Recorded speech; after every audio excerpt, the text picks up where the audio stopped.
Hoy tenemos sobre la mesa algo que parece, no sé, el borrador de un thriller geopolítico. Un buen título. Es que el guión propone una jugada de un riesgo altísimo. Un país, Venezuela, podría entregarle las llaves de su economía a su adversario histórico, Estados Unidos, para salvarse de la catástrofe. Y en el centro de todo, el arma más poderosa del siglo XXI, el dólar. Exacto. Es que la trama es fascinante. Y ojo, las fuentes que analizamos no son ciencia ficción, para nada. Son análisis estratégicos que plantean un escenario radical. Muy radical. Proponen una dolarización formal de Venezuela, pero no como una simple medida económica, sino como la pieza central de una estrategia para redibujar el mapa de poder en toda América Latina. Totalmente. Porque cuando vemos las imágenes que acompañan estos informes, los gigantescos campos petroleros, los mapas que muestran a Venezuela como el corazón geográfico del continente, Ajá. y luego superpuestas las banderas de China, de Rusia e Irán, uno entiende que esto no va solo de petróleo. Nuestra misión hoy es meternos a fondo para entender qué hay detrás de esta idea. ¿Es esto una especie de doctrina Monroe 2.0, donde se usa el dólar para sacar a los rivales del hemisferio? Esa es la pregunta del millón, ¿no? Y para responderla hay que analizar a los protagonistas, la trama y, sobre todo, los posibles finales de esta historia. Es un juego con consecuencias, enormes para todos los involucrados. Pues vamos a desglosarlo. Para empezar a entender una idea tan extrema como la dolarización, creo que primero hay que poner las piezas en el tablero. De acuerdo. Y la pieza más grande, la que todo el mundo mira, son las reservas de petróleo de Venezuela, las más grandes del planeta. Sin duda. Esa es la razón por la que Venezuela siempre está en el radar. Pero lo que los análisis sugieren es algo mucho más profundo. A ver. El petróleo venezolano ya no es el premio principal. El verdadero premio es la moneda en la que se venderá ese petróleo en el futuro. Es una batalla por el sistema operativo financiero de América Latina. Ahí está la clave.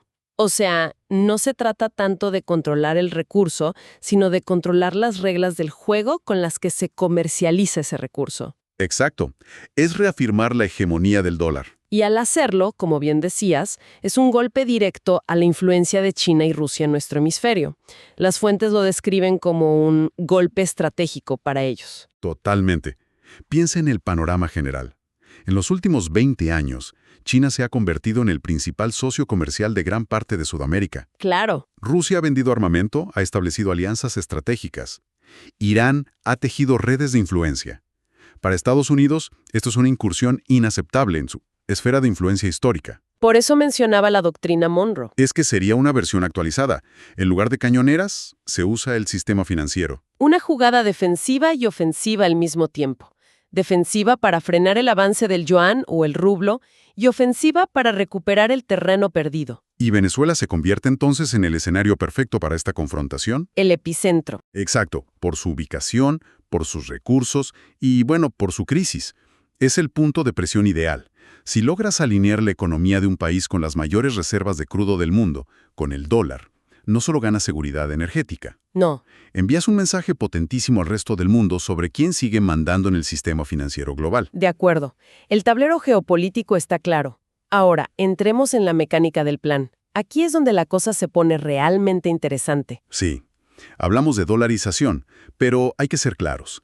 No estamos hablando de lo que ya pasa en la calle en Venezuela, donde la gente usa dólares para el día a día. No, para nada. Eso es una dolarización de facto, de supervivencia. Exacto. La propuesta que analizan las fuentes es mucho más drástica. Es una dolarización oficial y completa. ¿Qué significa eso en la práctica? Significa que el dólar estadounidense reemplazaría legal y totalmente al bolívar. El Banco Central de Venezuela, en la práctica, se convertiría en una oficina sin funciones. ¡Wow! Perdería su poder más fundamental, la capacidad de imprimir dinero y dirigir la política monetaria. Eso es un cambio radical. Y me lleva a la pregunta obvia. ¿Se puede hacer algo así? Quiero decir, ¿es técnicamente viable en un país tan complejo y destruido como Venezuela? Técnicamente, la respuesta es sí. Las fuentes nos invitan a mirar los modelos de Ecuador y Panamá. Claro.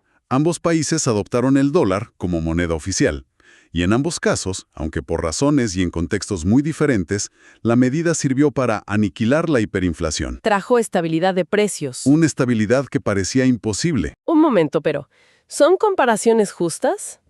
Con todo respeto, Ecuador y Panamá no tienen la escala de la industria petrolera de Venezuela, ni su peso geopolítico, No, claro. ni la complejidad de sus deudas con potencias como China y Rusia.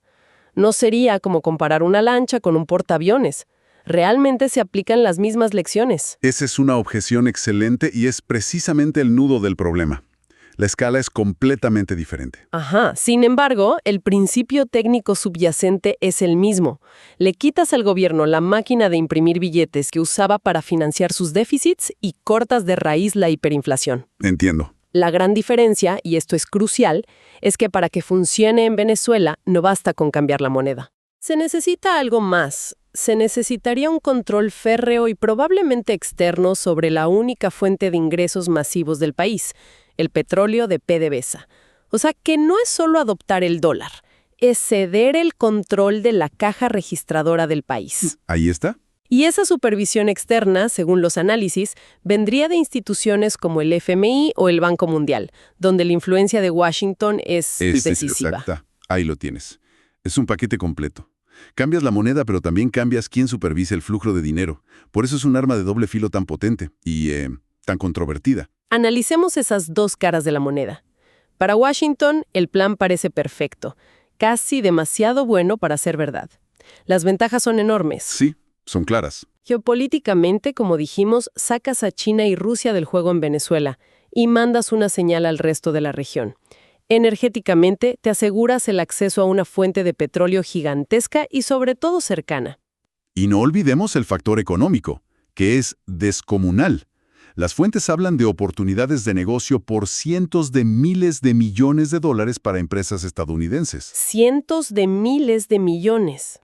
Contratos para reconstruir la industria petrolera, la red eléctrica, las telecomunicaciones, el sistema bancario. Sería en esencia la reconstrucción de un país entero, liderada por capital estadounidense. Ok, para Washington el negocio es redondo, pero me cuesta creer que Venezuela simplemente acepte este trato sin obtener algo masivo a cambio. ¿Cuál es la zanahoria o el gran atractivo que se le ofrecería al país? La zanahoria es la supervivencia económica. Es una oferta casi imposible de rechazar para una población devastada. El fin de la crisis. El beneficio número 1, y es inmediato, sería el fin de la hiperinflación. De la noche a la mañana, los precios dejarían de subir. La gente podría volver a ahorrar. Claro. Un trabajador podría recibir su sueldo y saber que en una semana seguirá valiendo lo mismo. Eso, psicológicamente, lo cambia todo. Imagino que eso también abriría las puertas a la inversión, ¿no? Por supuesto, el regreso de la confianza. Los capitales que huyeron del país empezarían a volver. Los grandes bancos internacionales que hoy no se atreven a tocar Venezuela podrían volver a operar. Reactivando el crédito. Reactivando el crédito para empresas y personas. Y con ese respaldo, vendría el acceso a financiamiento del FMI y el Banco Mundial para la tarea monumental de reconstruir el país. Y hay un punto clave que a veces se olvida. ¿Cuál? Se acabaría con la corrupción que nace de la imprenta de dinero. Un gobierno ya no podría simplemente prender la maquinita para financiar sus proyectos o desviar fondos. Escuchándolo así suena como una solución casi mágica para los problemas económicos de Venezuela. Pero esa estabilidad tiene un precio. Y me temo que es altísimo. Altísimo. Hablemos de la otra cara de la moneda para el país. El precio es la soberanía. Es la renuncia total a una de las herramientas más importantes de un Estado moderno. La política monetaria. Exacto. Al no tener moneda propia, el país no puede usar la política monetaria para reaccionar a las crisis. Es como quitarle el volante a un conductor en una carretera llena de curvas. Buena analogía. Va a la velocidad que le marque la Reserva Federal de Estados Unidos, para bien o para mal. En las fuentes se habla de un posible shock social brutal al inicio. ¿Qué significa eso en la práctica para la gente de a pie? Significa que para que las cuentas cierren en una economía recién dolarizada, el gobierno tendría que cortar gastos a lo bestia, y de un día para otro. Un ajuste salvaje. Sí.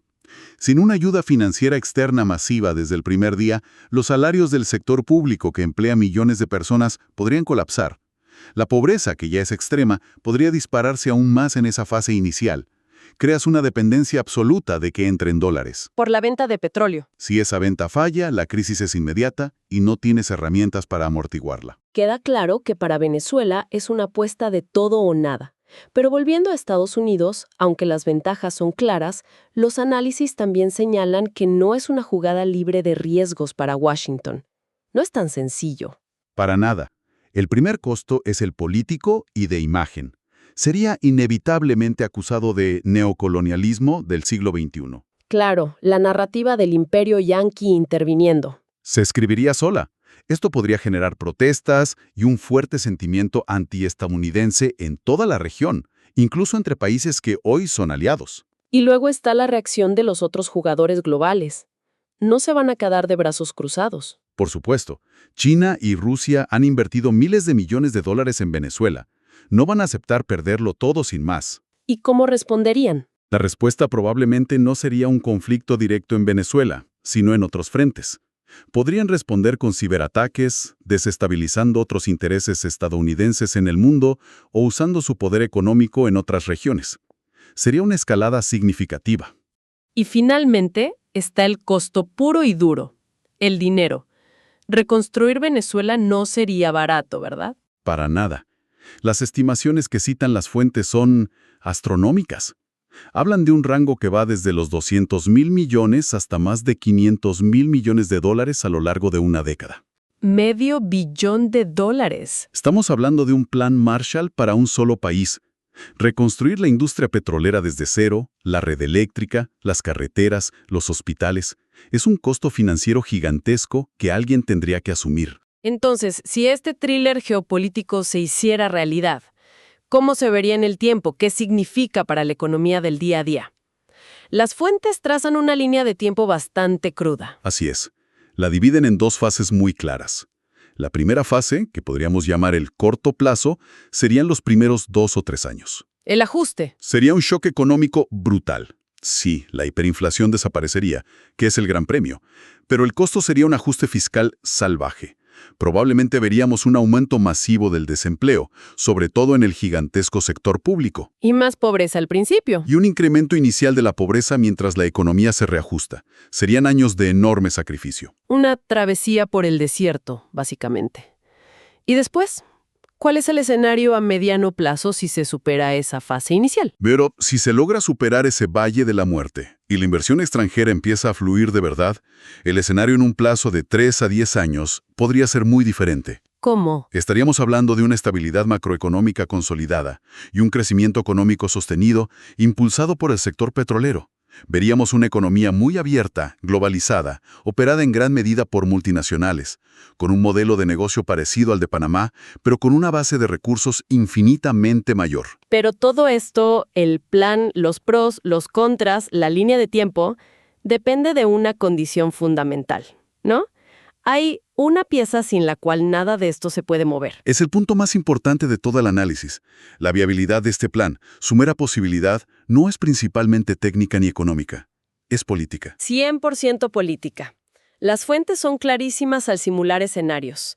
La probabilidad de una dolarización oficial es radicalmente diferente si hay un cambio de gobierno en Venezuela o si se mantiene el actual.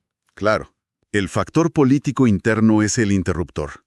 Es la pieza determinante que puede activar o desactivar todo este tablero. Sin un cambio político que dé la bienvenida a esta transformación, todo lo que hemos hablado se queda en el papel. En informes de estrategia. Exacto. Bien, recapitulemos antes de la reflexión final. Lo que hemos analizado hoy es una compleja partida de ajedrez. Por un lado, la dolarización se presenta como una salida nuclear a la hiperinflación para Venezuela. Una medicina amarga. Sí. Una medicina amarga que promete estabilidad a cambio de ceder la soberanía monetaria y en gran medida la económica. Y por el otro, para Estados Unidos representa una oportunidad de oro. Asegurar recursos energéticos vitales, reafirmar su influencia en el hemisferio como en los tiempos de la doctrina Monroe. Y, de paso, asestar un golpe durísimo. Un golpe durísimo a sus principales rivales globales, China, Rusia e Irán, en su propio patio trasero. Es la eterna tensión entre estabilidad económica y soberanía nacional, pero elevada a la máxima potencia por los actores involucrados y por el premio mayor que está sobre la mesa, las mayores reservas de petróleo del mundo. Lo que nos deja con una pregunta final para reflexionar. Si un plan como este, de una forma u otra, llegara a implementarse en Venezuela, podría sentar un precedente. Veremos en el futuro a otras naciones ricas en recursos, pero sumidas en crisis, enfrentarse a una disyuntiva similar, donde la estabilidad económica se ofrece a cambio de un alineamiento estratégico total con una de las superpotencias en esta nueva configuración del poder mundial.